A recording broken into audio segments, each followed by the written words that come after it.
wounds are red and bruises are blue, I've got a new horror figure to review. Okay, that sounded more clever in my head. It's me! True Star Screamer. And yes, I know, Valentine's Day technically was yesterday before this upload. Yes, today is the Thursday the 15th. And I was trying to get this up here yesterday, but it was Valentine's Day, and you know what? I am married, so I was kind of being a tentative husband. So, sorry guys, First Love took care of it. But I digress. We've got the NECA Ultimate Miner from My Bloody Valentine.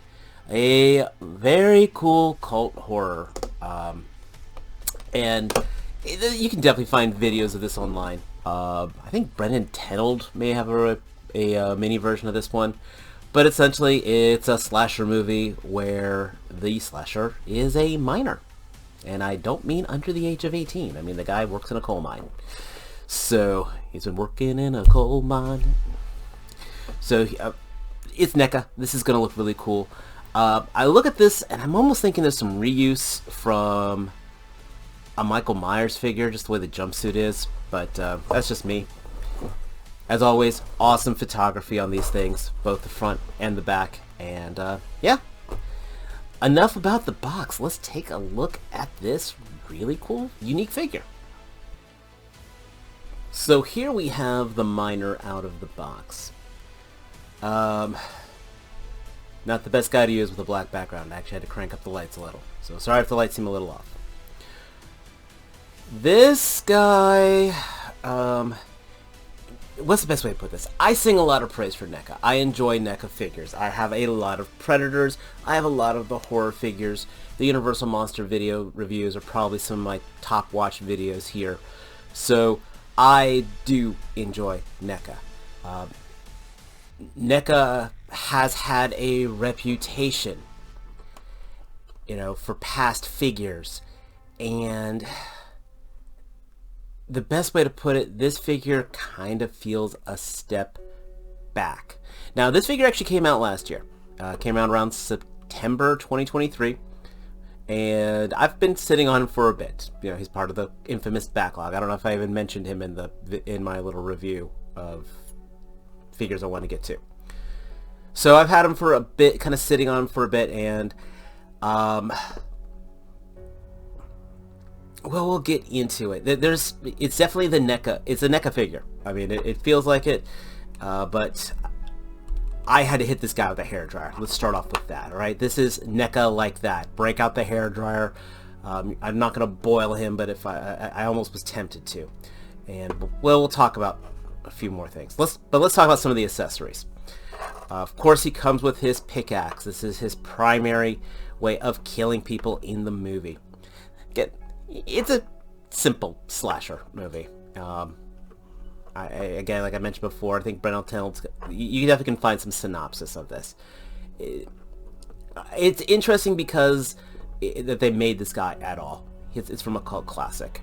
We have his Valentine's Day box, which has, wait for it, you know how tight that is? It's got a heart in there.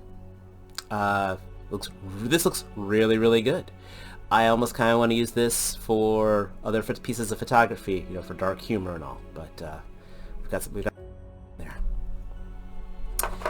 Now NECA calls this a drill, but I believe this is actually more of a nail gun.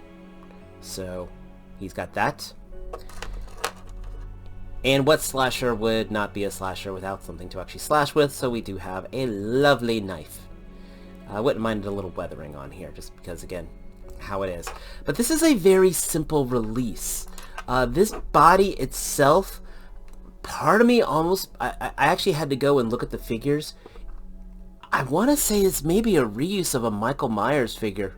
I don't have the older Myers figures. I only have the Halloween Kills and the remake ones. I didn't get all three. I got 2 out of 3.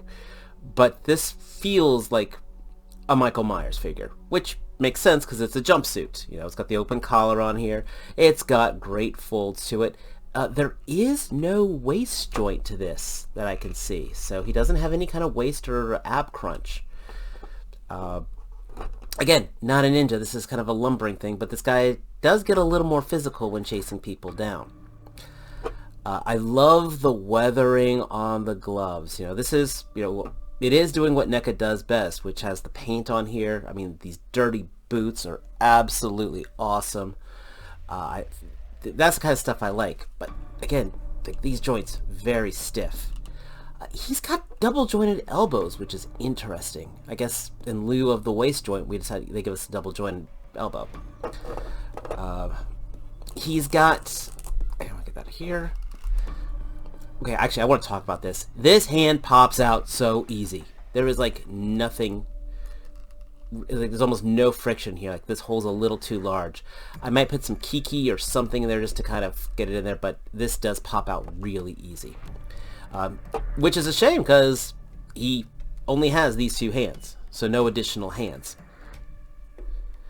He also has a trigger finger, which is fine when you want to put the nail, and I'm not going to call it a drill, it's a nail gun. So that looks really good. The helmet, not the helmet, the gas mask. I love the blood splatter, not only on the front of it, but also on the I guess the respirator here. He's got his little oxygen, oxygen pump going on here, and then he does have a little bit he has a wire going through to a battery pack for the lantern that does not light up. Something else that was kind of neat, really nice touch here. The mask, believe it or not, is removable, but don't worry guys, there is no movie spoiler because you don't see the guy's face. But it is a really cool psychotic expression here. The problem kind of is, though, you really can't take the battery pack or the respirator thing off his belt. You're never really going to be having him... You have no real reason to take off his helmet. Also in the movie, I believe they pull the gas mask off and they pull this part down, but he keeps his helmet on, so it's not movie accurate. It's neat that they did it, but part of the execution, it defeats its own purpose.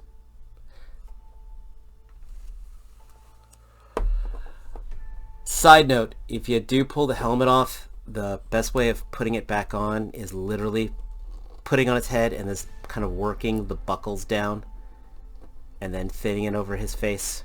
So you can't just put it back on. Speaking of the buckles, my god, they are beautifully painted.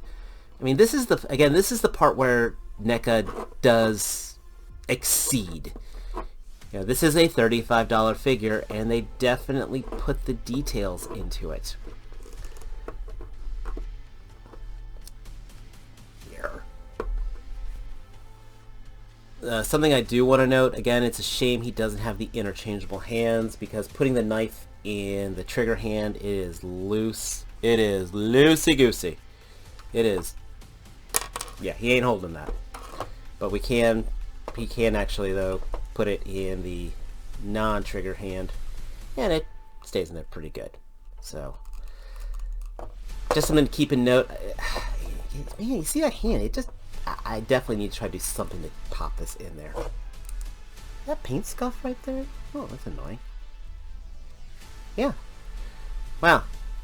So it looks like the collar here did kind of scuff the paint here. That's interesting. So here's both a quick size comparison and kind of design comparison. I did get the Mike Myers figure, the Halloween Michael Myers figure. Now this is from the 2018 Halloween movie, not the 1980s design one. Kind of want to get... part of me almost wants me to get one of those just to do a better comparison. But there are definitely a lot of similarities in these jumpsuits. Both in the folds, both are double jointed arms, I want to point out. No waist swivel. I don't think the folds are in the exact place. I don't know if they took it's a slight remold of this. I do know they've done other jumpsuits. I think the Jason from the Jason from part 5 is in a jumpsuit as well. Don't quote me on that. But the pants are a little different, especially with the boot design here. But there's definitely a lot of design similarities. So I definitely wanted to point that out. Though the collars, I will say that collar's closed up tight. That one's more opened up. But it's like it's interesting because they take something that's so similar yet still make it unique. I mean, the pockets are in the same place. They're like, this fold right here is almost the exact same spot. That is kind of interesting. So, that might be an interesting photo later. We'll see.